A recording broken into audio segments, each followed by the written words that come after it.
Hello good morning everyone. I hope आप सभी अच्छे होंगे। सीटेट के लिए सबको पता है कि कुछ मेजर चेंजेस हुए हैं। वो मेजर बिग चेंजेस कहाँ हुए हैं, कौन सी साइड में हो गए हैं सीटेट एग्ज़ाम की। देखिए, अगर मैं बात करूं तो आपके सीटेट एग्ज़ाम में कोई फ़र्क नहीं पड़ेगा। इससे कोई नेगेटिव मार्किंग इंट्रोड्यूस नहीं हुई है, सिलेबस चेंज नहीं हुआ है, एग्ज़ाम का पैटर्न नहीं बदला है, सब कुछ सेम है। तो फिर बदलाव किस चीज़ में हुआ है? देखिए, सबसे पहला बड़ा चेंज ये है कि आप अपनी चॉइस का एग्ज़ाम सिटी चूज़ नहीं कर पाएंगे। पहले आप अगर मान लीजिए उत्तर प्रदेश राज्य से हैं, उसकी डिस्ट्रिक्ट मोदी नगर से हैं या गाज़ियाबाद से हैं, जैसे कि मैं गाज़ियाबाद से हूँ, तो आप ऑप्शन में चूज़ करते थे उत्तर प्रदेश गाज़ियाबाद। 4 ऑप्शन में आपको चूज़ करना होता था। अपना ये फर्स्ट ऑप्शन में डाल के फर्स्ट प्रायोरिटी पे आप इसे रखते थे और 3 अदर ऑप्शंस चूज़ कर सकते थे, जैसे दिल्ली हो गया, जयपुर हो गया, आगरा हो गया, ठीक है, इस तरीके से। लेकिन अभी वो चीज़ इन्होंने ख़त्म कर दी है कि आप एग्ज़ाम सिटी सेंटर चूज़ नहीं कर सकते। तो पहला मेजर चेंज है कि no choice for selecting exam centre, exam city centre basically, ठीक है। दूसरा बिग चेंज है कि आपकी इन्होंने 7 और भाषाएं जोड़ी हैं, जैसे कि कोंकणी, मैथिली, सिंधी, कश्मीरी, बोडो, डांगरी, डोंगरी, ठीक है। ये 7 भाषाएं और जोड़ी गई हैं। अगर आप इनमें से भी कोई भाषा लेकर अपनी लैंग्वेज 1 या लैंग्वेज 2 रखना चाहते हो तो आप रख सकते हो। ये दूसरा मेजर चेंज है कि पहले सिर्फ 20 भाषाओं में आपको चॉइस मिलती थी, अब 27 भाषाओं में आपको चॉइस मिल रही है। तीसरा बड़ा चेंज है फिजिकली हैंडीकैप या दिव्यांग जो स्टूडेंट्स हैं उनके लिए। पहले वो अपना स्क्राइब लेकर आते थे, लेकिन अब उनको सिटी जो आपका एग्ज़ाम सेंटर होगा, सॉरी एग्ज़ाम सिटी नहीं, जो एग्ज़ाम सेंटर होगा वहीं से स्क्राइब प्रोवाइड कराया जाएगा। स्क्राइब आपको दिया जाएगा। आपको 1 घंटा पहले सेंटर पे जाना है और 20 मिनट आप अपने स्क्राइब से बात कर सकते हो जो दिव्यांग स्टूडेंट्स हैं, ठीक है। उनके लिए एक बड़ा चेंज हो गया। और चौथा बड़ा चेंज है कि भैया अब आप सीबीएसई की वेबसाइट से भी डायरेक्ट अप्लाई कर सकते हो।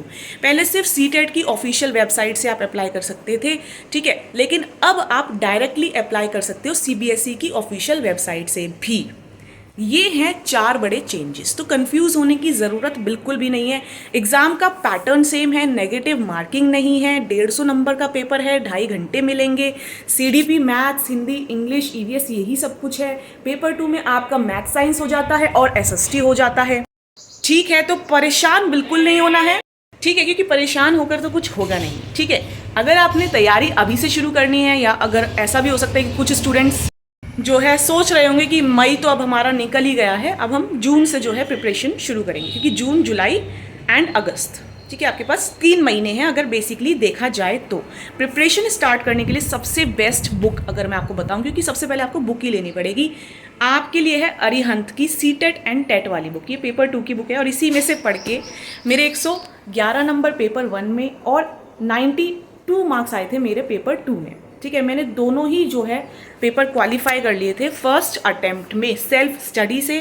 कोई ऐसा कुछ नहीं था। मैं डेमो लेने गई थी एक कोचिंग में, लेकिन वहाँ पर जाकर मुझे लगा 3 घंटे पढ़ने के बाद basic Hindi, basic English, basic maths की, मैंने कहा यार ये तो मैं खुद भी कर सकती हूँ ना। आई वॉज क्वाइट कॉन्फिडेंट कि ये तो मैं खुद भी कर लूँगी, और उस चक्कर में मैंने पढ़ा भी नहीं था कुछ कई दिनों तक। लास्ट के जब मुश्किल से 20 दिन रह गए थे तो मैं भाग के गई हूँ और मैं बुक लेकर आई हूँ, एंड बस जितना मुझसे हो सकता था मैंने प्रीवियस ईयर क्वेश्चन पेपर्स लगाए हैं। ये लगा लो आपका 60% पेपर PYQ में से कवर हो जाता है। 60% पेपर, सीटेट कोई बहुत बड़ी तोप नहीं है, मैं ये भी नहीं कहूँगी कि हलवा है, लेकिन इसको क्वालिफाई करना ईजी है। पर उन स्टूडेंट्स के लिए जो डेडिकेटेडली इसमें अपना जो है बेस्ट देते हैं।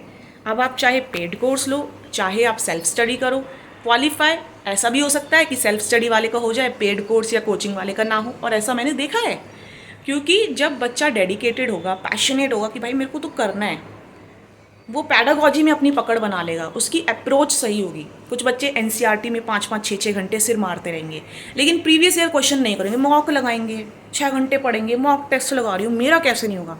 कुछ बच्चे करते हैं स्मार्ट स्टडी, जैसे कि मैंने की, कि भैया हमने नहीं पढ़ी कोई एनसीईआरटी वगैरह, हम तो भैया प्रीवियस ईयर क्वेश्चन पेपर निकाल के चले गए। पिछले 10-12 साल जो भी थे सारे प्रीवियस ईयर क्वेश्चन पेपर निकाले थे मैंने। 2022 में 14 के भी निकाले थे, 2014 के भी निकाले थे, ठीक है। PYQ निकाल के गई थी और बढ़िया नंबर आ गए, क्वालिफाई हो गया फटाफट पहले ही अटैम्प्ट में दोनों पेपर। ये होती है स्मार्ट अप्रोच। कुछ बच्चे हैं कि एनसीईआरटी में हाँ 1-1 पॉइंट पढ़ा यार मैंने, मेरा कैसे नहीं होगा, मेरा तो ज़रूर होगा।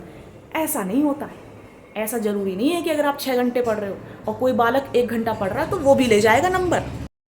ठीक है ना। तो हर काम को करने की एक स्मार्ट अप्रोच होती है। उसी तरीके से अगर आप चलते हो तो चीज़ें जल्दी, स्मूथली और जो आप जहाँ तक पहुँचना चाहते हो आपको जल्दी वहाँ पर लेकर भी जाती हैं। लेकिन सबसे ज़रूरी है खुद पर विश्वास। मुझे खुद पर बहुत भरोसा था, ऐसे ही आपको भी होना चाहिए।